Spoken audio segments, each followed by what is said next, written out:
Shri Venkateswara gold తాకట్టులో ఉన్న మీ బంగారాన్ని విడిపించి కొనబడును.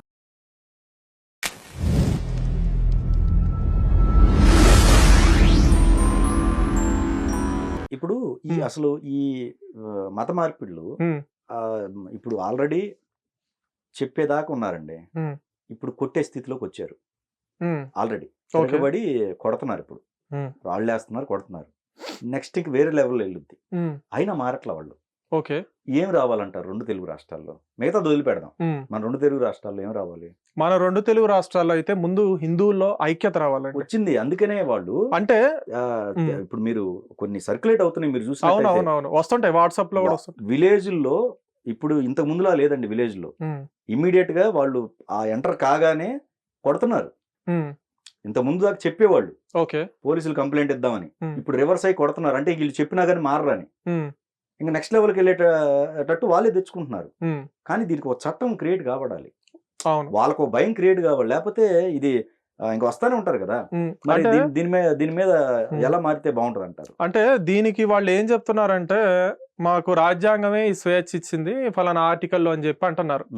అయితే ఇప్పుడు మన వాళ్ళు చేస్తున్నటువంటి, ఇప్పుడు ఫర్ ఎగ్జాంపుల్ వాళ్ళు ఏమంటారంటే, మా మతాన్ని మేము ప్రచారం చేసుకునే హక్కు మాకు రాజ్యాంగం ఇచ్చింది కాబట్టి మేము చేసుకుంటున్నాం, మీరే అడ్డుపడి మీరే రాజ్యాంగాన్ని ఉల్లంఘిస్తున్నారు అని మన మీదే ఒక నింద వచ్చే ప్రయత్నం జరుగుతుంది. అయితే దీనికి మనం గనక అబ్జర్వ్ చేస్తే ఇప్పుడు ఎంతవరకు ప్రచారం చేసుకోవచ్చు అనేది కూడా ఒకసారి ఆలోచించాలండి.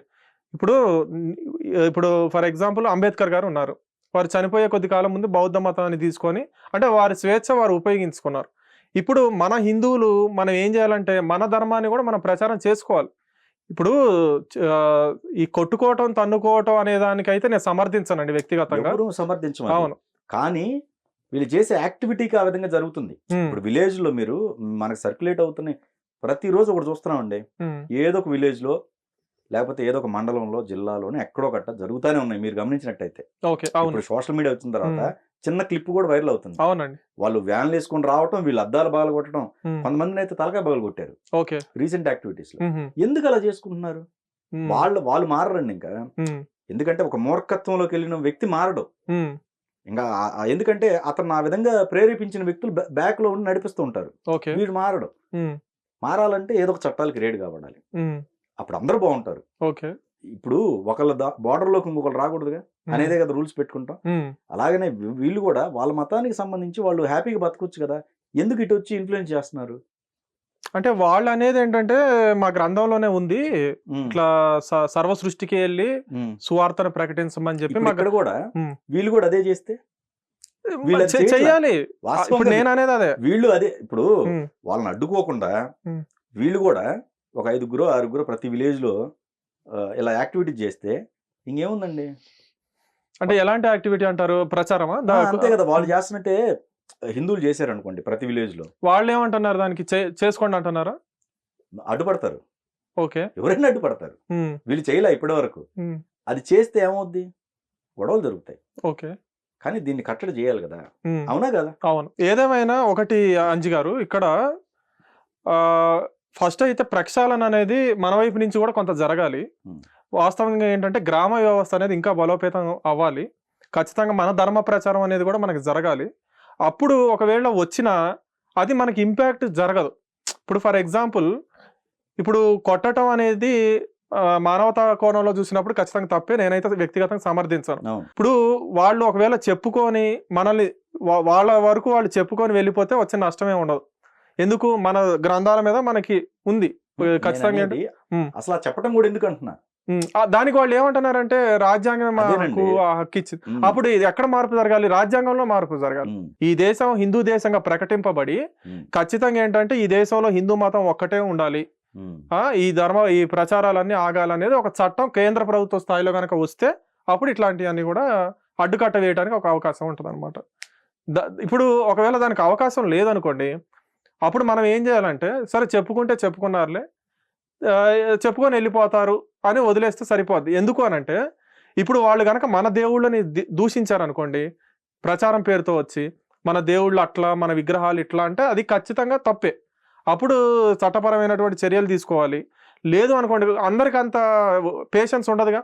కొంతమందికి ఆవేశం ఉంటుంది, ఆ, అప్పుడు ఇట్లాంటి గొడవలు జరుగుతాయి.